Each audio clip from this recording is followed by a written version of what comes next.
Okay. Hey everyone. Today is the 5th of May, and I'm going to share with you a few different things in this video.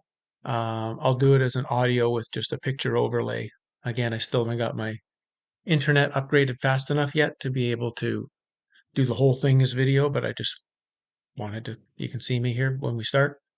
But I'm going to talk a little bit about um, an interesting thing that was emailed me about somebody living two separate lives at the same time. I want to talk about a very odd experience. These are going to be like an odd glitch in the matrix episode, I guess, about a weird trip I did or maybe didn't take to Alexandria, Egypt. I want to share that. And I'm going to talk a bit as well at the beginning of this about work I'm doing on the movie Dark City, which I think will be very interesting to a lot of you. The movie is requires tremendous examination, and so I'm going to do that. And I'll be having a, 1 day, uh, I don't call it teaching session, a 1 day discussion session with Bart Marshall. So many of you were interested in our videos, our conversations that we had, and we decided to put together a full 1 day together where both of us will do like a talk, and then we'll have a giant question and answer. We're planning that. We haven't fully finalized everything yet, but it's probably Sunday, May the 29th. So you can already think about that in the calendar. And I'll get together all the details and the how it's going to be done. And we're going to keep it at a very cheap cost. So hopefully we can get a large number of people joining in and being a part of it. So May 29 with Bart, and I'll put out a video in 4 or 5 days when I finally get the details all set up for that. But you can mentally roll that in your mind. And so let's begin with some glitches in the matrix information. Yeah, so like I said, I'm beginning work on Dark City. I watched it a few days ago and I haven't seen it for 20 plus years. And not literally, it is the movie that everything that is a movie revealing something about truth of reality has sort of come from. It is like the original birth of all this, and in fact, pretty much has everything in it. And I'm going to actually, it's going to become a chapter in my new novel, and I'm going to, so it's going to take me some time to actually put together the complete analysis of this movie. It might take me a few weeks before I even have anything to share with you on it, but there's so many levels, there's so many layers as to explain why The Matrix is almost exactly like this movie, and in fact shares scenes and dialogue and everything from it. I want to explain that, and I want to explain how and why movies that have come from Dark City, it doesn't matter whether it's Inception, The Adjustment Bureau, Truman Show, they all have links to Dark City. So I'm going to go into much more detail, but it's going to take me some time. Okay, what I'm going to talk to today with you today first, there's two unique divergent things, one personal, one not personal. The not personal thing comes from an email that I got to a story, and it's got very few views on it. It's only got like 73 views. I don't know where the original comes from, but it's a story the link is below. So maybe watch it first. So stop the thing here, go watch, click the link, go watch it. It's only like 15 minutes long, and then come back and you know what I'm going to be talking about. So it's a guy in jail, an African American guy in jail somewhere, and he's been in jail for a long time. And it's a discussion with others who'd been his cellmates. And what's really interesting is he was claiming, or he wasn't claiming, the people in the cell with him were very obvious. He slept exactly 12 hours a day, like exactly. He would go to sleep at the exact same time and he'd wake up in the next morning at the exact same time, 12 hours, and then he'd be awake for 12 hours. And his claim was that during the 12 hours, he didn't actually sleep.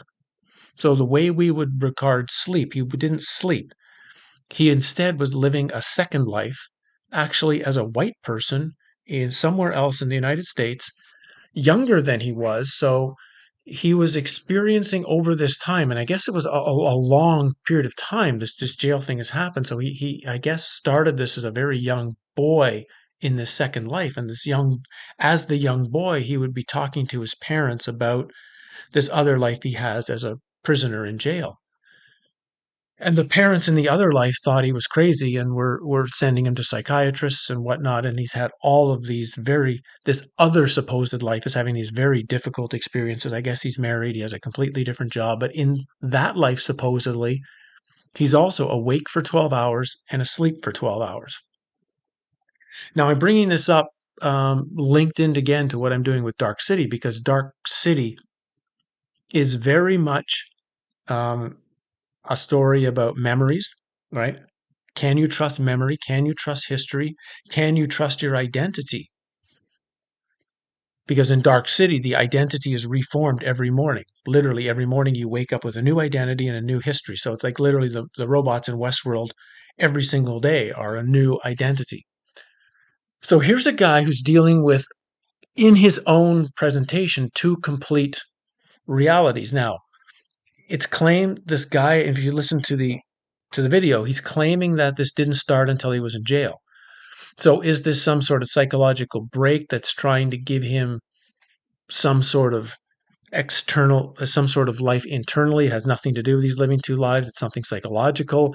It's something where he's attempting to, atone for whatever he feels put him in jail, that it's some sort of internal process, or is this actuality? Is he somehow the confinement and the whatever the jail experience created for him linked him into this secondary life? Are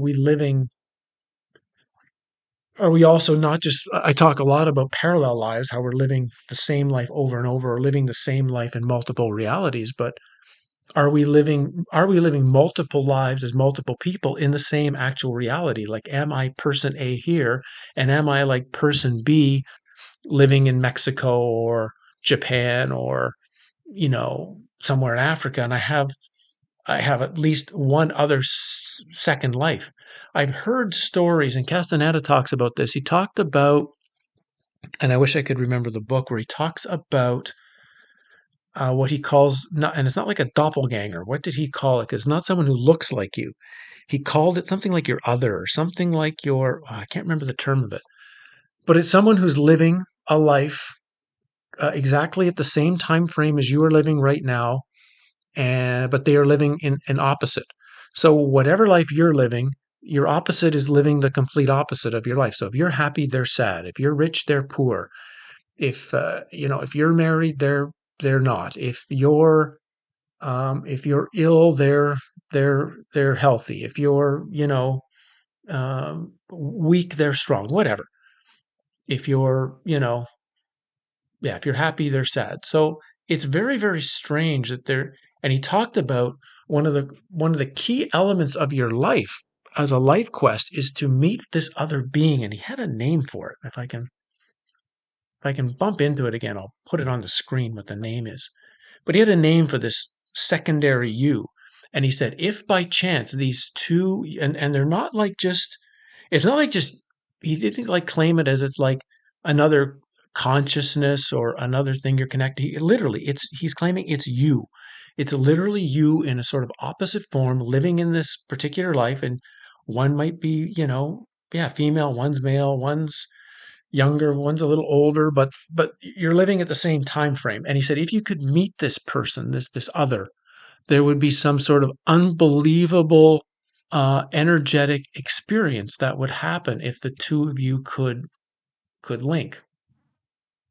Now, I had something like this, but I had it with a doppelganger, right? I had it with this. A doppelganger is someone who looks exactly like you and is living in the world at the same time. And I had a doppelganger, I guess, living in Toronto when I was living in Toronto in the 1990s, because for a while, and it was only for a short period of time, it was maybe for like about a 3 or 4 month period, really, really strange. A lot of people would come up to me and speak to me as if they knew me. Or if there was one, I was in a bar and there was a waitress from some restaurant who had come up and was asking if I enjoyed my meal last night. And I'm like, I don't know what you're talking about. I ate at home last night. And she was extremely clear that I had eaten at a restaurant that that I was there. I was there with my girlfriend. She explained what we ate. She explained the conversation because I guess it was a conversation that happened. And I mean, and she was adamant. She felt I was the one screwing with her. That I was like trying to screw with her psychology by pretending I wasn't in a restaurant. But and of course, 100%, I was not in a restaurant the day before. And so it was really, really interesting to, as I thought about it later, was the combination of A, if I got a doppel.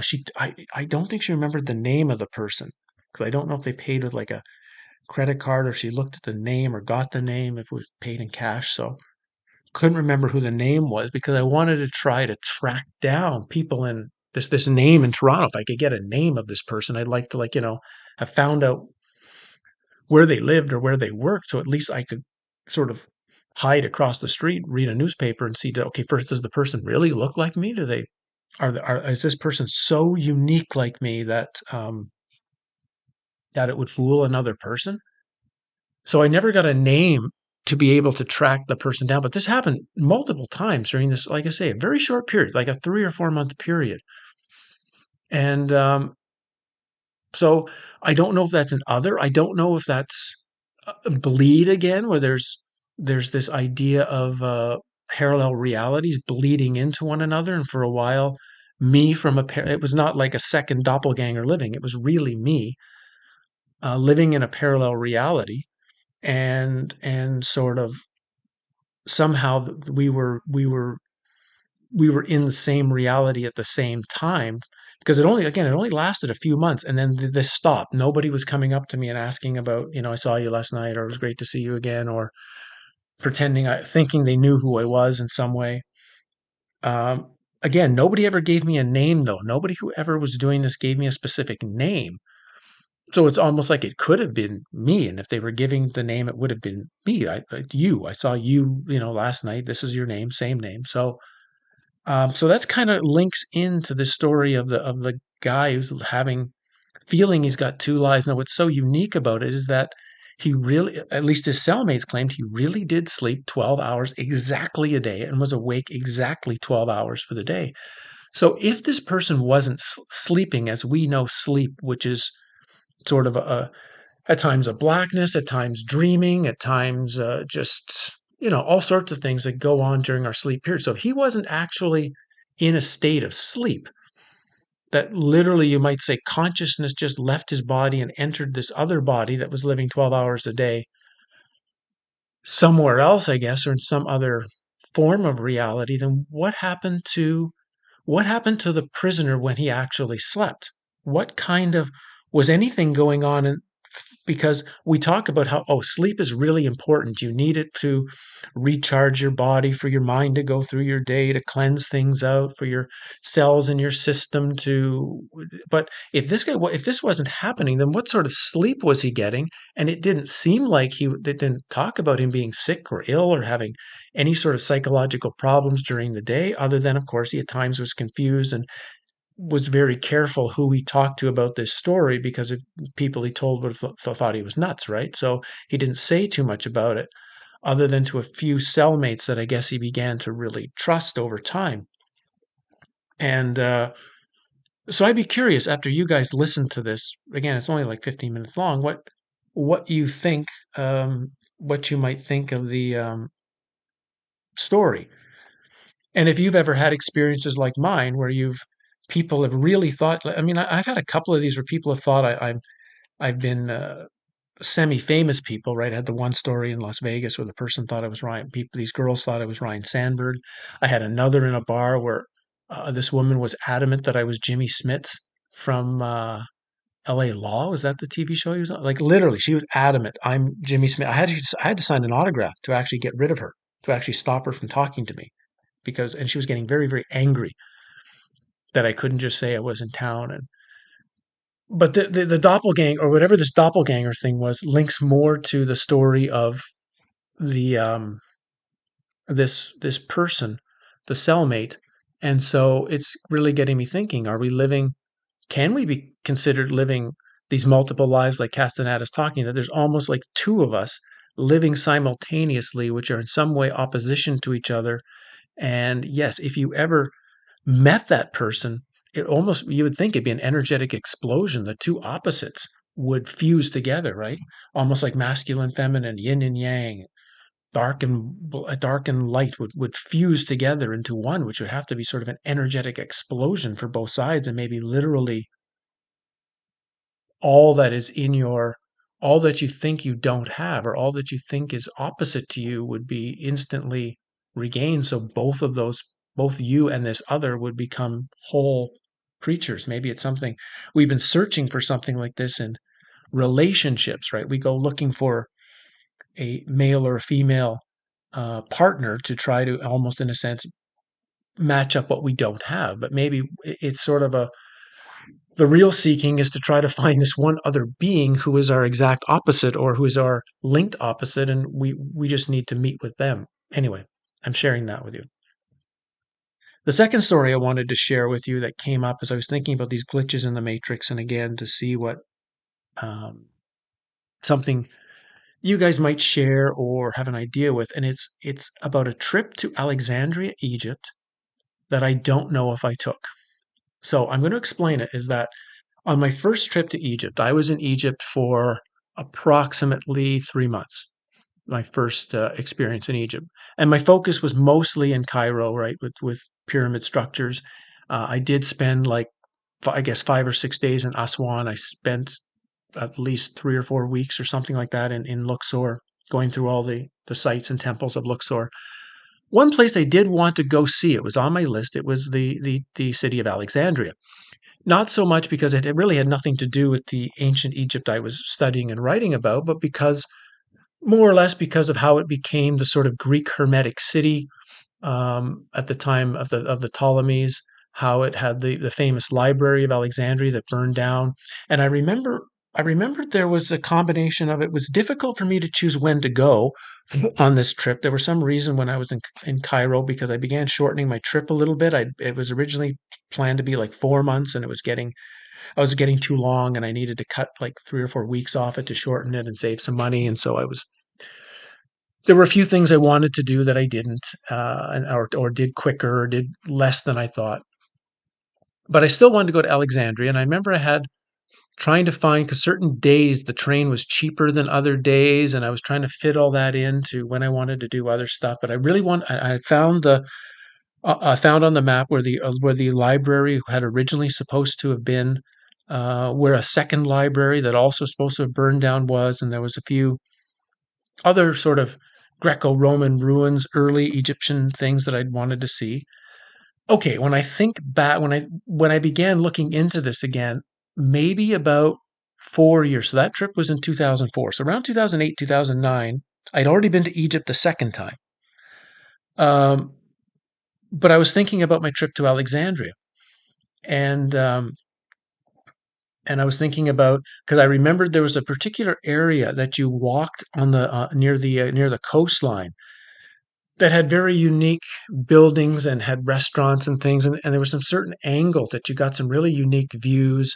I was trying to figure out where the lighthouse was, and sort of picturing that. And I have very clear memories of where the old um, the old library was, and there's like now a railing on the street, and I remember there was like ruins, but something else had been built there. It wasn't like it was like just a ruined site like you might find in ancient Rome or something. It was like a few pieces of ruins, and there was also an underground. There were some stairs that took you to like an underground, like hallway, or an underground like little tunnel that you could see some things in. And so I have these vague memories of my trip to Alexandria. I kind of remember the train, because it was a much nicer train than the one I would normally take to, like, to Luxor. It was a faster and smoother train, and I kind of remember that I had been able to get to Alexandria, have the day, have lunch, and make it back, because at that time I was eating my dinners in Zamalek, the island uh,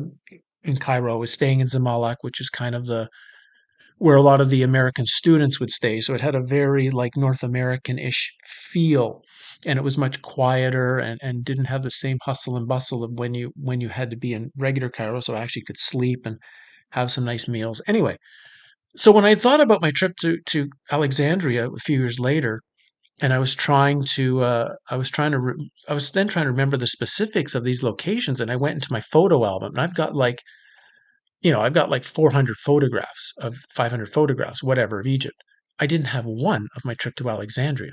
Like there wasn't one photograph, and I couldn't fathom this. Like, okay, theoretically, you could say like that roll of film for some reason didn't develop. This was back in the days when you took before digital cameras, when you actually had to take rolls of film, and if you didn't have them really well looked after, they could be exposed to sunlight or something, or if you didn't. But I kept them all in these lead bags to make sure that the rolls of film were always protected and made it through the X-ray detectors at the airports. And so I had no photographs, first of all, so that was weird. And my memories were vague of the trip. Like I don't have like some of my other experiences in Egypt, very clear memories of whether it's my first trip to Dashur or some things that happened in Luxor or whatever. But I have the Alexandria is like vague, and I have no photographs. Then I went to then okay, I'm gonna find this out because I had a at that time I had an Egyptian daily journal. I was keeping a journal while I was in Egypt, day by day, of where I'd been, where I'd gone. So I'll just look in my journal. At least I'll find out what day I'd been in Alexandria. I looked through my journal. Not one day in my journal was listing I'd been to Alexandria. And there was no empty day where it's like one day there was just nothing. Every single day had various entries into it. And I had a pretty good idea of the rough day I would have gone. It would have been after I'd come. It was after I'd come back from Luxor, and there was like a two week period that I finished off in Cairo where I was just doing stuff, and that's when I was going to do the 1 day Alexandria trip. And literally, there was no note in my journal even that I had been there, and I made very detailed notes, not just like I was at Saqqara today. I mean, I was at Saqqara. I went to this temple. I went inside this tomb. I went inside this pyramid. These experiences. I wanted to remember this and this. So it would be like often 3, 4, 5 pages. Sometimes I even marked down where because I did it when I was having dinner at night. I made my journal notes usually.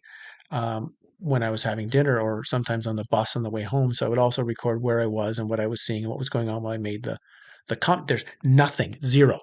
It's like the trip to Alexandria didn't exist, and yet I have these memories in my mind, very, very clear, like but flashy, not complete, flash memories of it that I was in Alexandria. I did go to these things, I did check it out, and it's still honestly, it still freaks me out a little bit because there is no record whatsoever that I was in Alexandria, none, and yet I have these flashes. And same thing. I did this on my second trip, and again, I took notes, and there was nothing to say that I'd been in Alexandria at all. So, did for some reason in this life I not go on the trip to Alexandria? Did I go when I was sleeping one day? I went.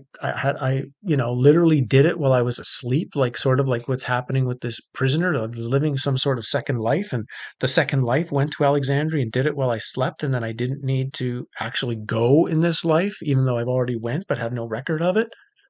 Um, did something bizarre happen? Because I mean, we're talking about very Alexandria being the center of Hermeticism. At this time, I'm studying the Corpus Hermeticum really strongly. I'm studying alchemy. I'm studying everything that sort of came out of Alexandria. That literally I was going through reading texts of famous alchemists from the 15 and 1600s, and so was something energetically, again bizarrely, was I in consciousness on a trip to Alexandria, but in body I was doing something else? I was in one place, I was in two places at the same time?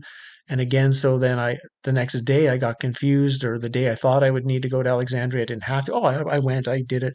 On this other day, yeah, I didn't go here, and I didn't pay much attention to thinking that, but I was actually two places on the same day, and I wasn't checking. So I'm sharing that experience with you because I'm curious if that's something like that has happened to you, where you have an experience that you're pretty clear happened, but you have no physical world recollection that you've done it. You have no photographs. If you talk to the people you were supposed to be there with, there's nobody that can say that you were there with them. But you have the memory that it really did happen. And again, this is linking to Dark City. It's linking to, Dark City is really about all of the things I've just talked about. That's a big layer of Dark City. Of course, as well with who is really the one, how does that fit with Neo in the Matrix? How does all of this stuff interact, and who's controlling Dark City, what the kind of city is like? And it's bizarrely, as I'll talk about it later, it's a movie of that is has a lot of hope and hopelessness shared together. It's not a movie that ends happily. It's not a movie that ends sad either. It's a movie that has both of them at the same time if you understand how it's being presented. And it's very much a movie that, yeah, is going to need my very detailed examination and presentation on. So I want, in the midst of me doing this, because it's going to take a while, I had all of these things on my mind the last few days, and I thought I'd share it with you. So I'm curious to hear what you think about the thing with the prisoner, doppelgangers, or running into somebody who looks almost exactly like you, and then the odd experience that's my supposed trip to Alexandria. There's also an interview that just happened, which was also a nice interview, and that's also going to be listed in the description below, so you can check that out if you wish. Again, the Bart Marshall Day, which will be May 29. I'm assuming the time factor, if you're thinking time factor in the day, it'll be something like starting U.S. East Coast time like 10 o'clock, finishing U.S. East Coast time like 3:30, 3:30, 4 o'clock, so that we can try to get pretty much everyone from North America, again, everyone from Europe who wants to be a part of it. Again, if you're unfortunately in Pacific areas, you'll have to be up at night to kind of be a part of it, which is a little disappointing, of course. But we want to try to have it in a time frame where the most possible people can be there. But I'll get something up in a few days once we've got it finalized and we know exactly what we're doing. And there's a little description box of how we're going to run the day. So I'm going to leave it there. You can check in to let me know what you think. Thanks as always for looking into books and buying books that are going through. It's always appreciated. The PayPal donations are always appreciated. And if you have ideas or suggestions for anything, leave it in the comments below and I can get to it. Thanks again for everything, and we'll see you with some updates in a few days. Cheers.